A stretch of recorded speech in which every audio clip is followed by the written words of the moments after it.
குழந்தைக்கு பாலூட்டுவார்கள். அப்படி ஒரு குழந்தை மண்ணுலகில் பிறந்தவுடன் முதலில் சுவைப்பது தாய்மாமன் தொட்டு வைக்கும் சேனை. முதலில் உடுத்துவது தாய்மாமன் வாங்கி வந்த உடை. முதலில் அணிவது தாய்மாமன் வாங்கி வந்த அரைஞான் மற்றும் ஆபரணங்கள். குழந்தையை பெயர் சொல்லி முதலில் அழைப்பது தாய்மாமன் தான். அப்படி உறவுகளில் அனைவருக்கும் பிடித்தமான உறவு எது என்றால் உடனே சொல்வார்கள் தாய்மாமன் என்று.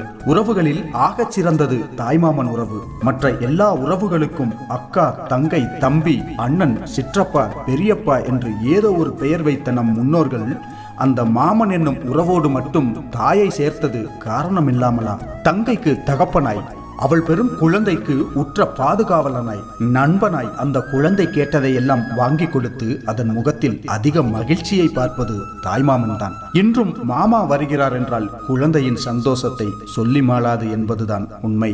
தன் சகோதரியின் குழந்தைகளை தன் குழந்தைகளை விட மேலாக கவனிப்பான்